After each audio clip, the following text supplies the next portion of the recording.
Ya pemirsa, masih membahas seputar membedah program ekonomi Capres 2019 dan masih bersama Ibu Nina Sapti Triaswati, ekonom dari Universitas Indonesia, dan juga Bima Yudhistira, ekonom dari Indef. Ya Mbak Nina, kalau tadi kita udah ngomongin eksternal ya, tadi Bima sudah membahas mengenai B20 ya, bicara tentang bagaimana BBM kita yang sekarang cukup besar impornya itu dikurangi dengan cara dicampur dengan biodiesel. Kemudian juga ada 1.100 barang yang dikenakan biaya masuk gitu ya, dan ini dianggapnya bisa berdampak terhadap penurunan impor ya. Tapi dari sisi ekspor belum ada nih bicara tentang berapa sih kita bisa naikin ekspor gitu. Nah, kalau dilihat dari situ sebenarnya apa mungkin itu bisa mengurangi defisit current account dari policy yang ada saja? Kalau kita lihat ekspor itu adalah hasil dari deindustrialisasi. Sampai hari ini masih belum diatasi. Betul. Jadi artinya ada program yang memang jangka pendek bisa dilakukan, tapi tetap harus melakukan jangka menengah. Dan hari ini kita lihat tidak banyak yang secara serius dilakukan jangka menengah.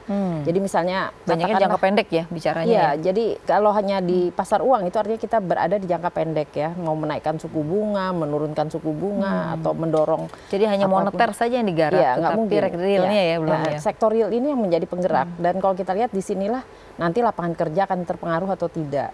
Jadi kalau kita lihat dari ekspor, struktur ekspor kita masih kepada yang sifatnya dasar ya. Betul. Jadi primer. Nah kalau primer itu berarti kan harus naik kelas, value added-nya harus ditingkatkan, nilai tambah dinaikkan.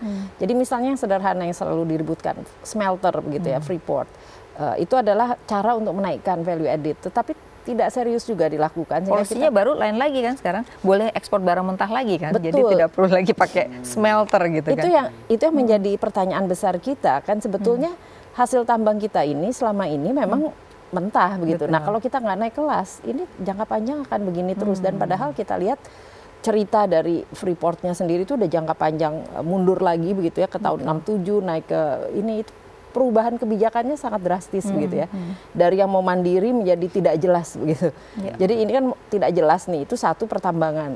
Belum kita bicara perkebunan, tadi kalau disebut CPO, itu juga hal yang tanda tanya lagi. Belum pernah replanting loh sama ini, jadi nanti juga akan menurun produksinya. Ya, artinya pastinya kita harus melihat jangka menengah lagi kan, bahwa kalau kita begini saja, itu akan menurun dengan cepat. Sehingga artinya daya saing kita di sektor primer, seperti juga pelajaran teori ekonomi internasional, itu akan berada di tempat yang harga relatifnya memburuk jangka panjang.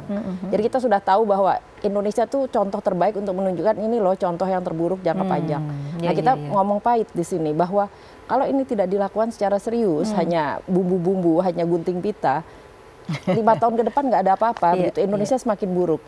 Lalu kita baru masuk ke sektor jasa yang selalu negatif. Itu adalah hasil dari sektor real yang tidak serius.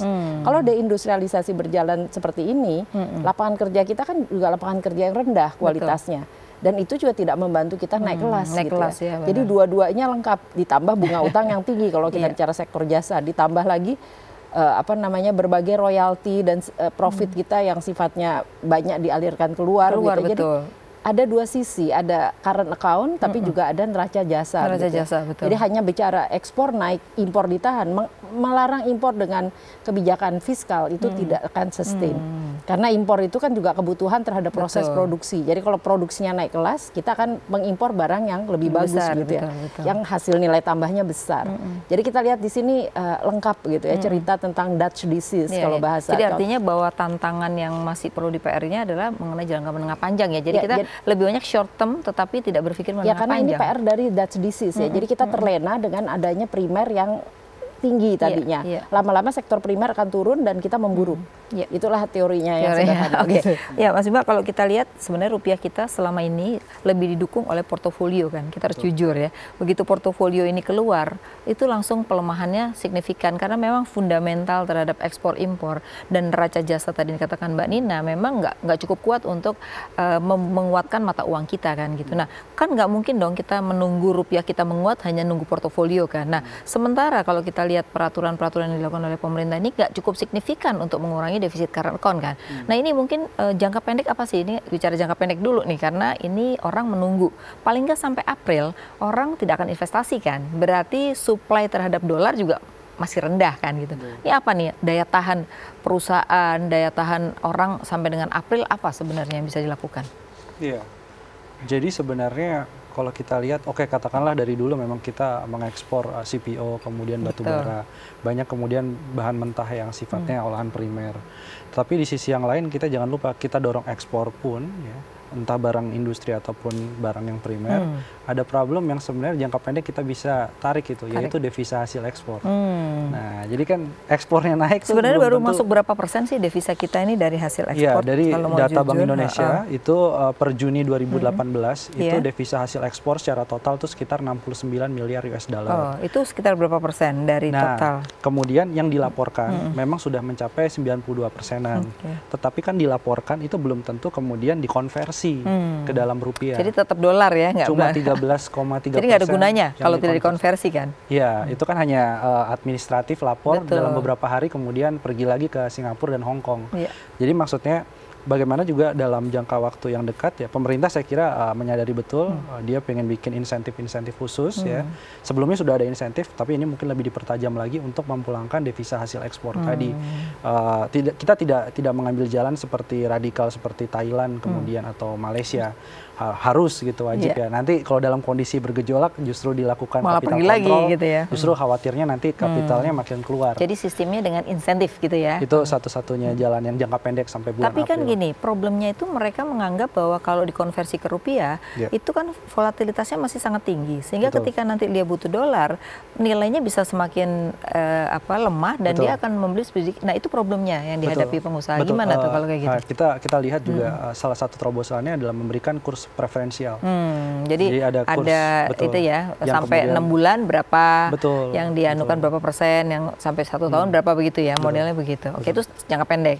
Terus yang kedua yang kita lihat dari minyak kan ya, ini ada kaitannya dengan BBM kemarin kan, dinaikkan terus nggak jadi. Nah, padahal sebenarnya kalau di Perpres 191/2014 kan sebenarnya premium udah nggak jadi barang yang disubsidi kan sebenarnya. Nah, mestinya kalau dengan cara seperti ini kan berarti APBN juga akan terkena dampaknya dong. Gimana? Jadi lucu juga sebenarnya kita sedang menikmati yang namanya subsidi semu. Dulu premium disubsidi, sekarang namanya BBM penugasan khusus. Yang artinya beban dari APBN sebenarnya sedang dialihkan kepada keuangannya Pertamina. Nah, tinggal kuat-kuatan aja gitu ya. Bagaimana kemudian Pertamina dari cash flow-nya, dari kemudian potensial loss-nya yang diprediksi terus meningkat.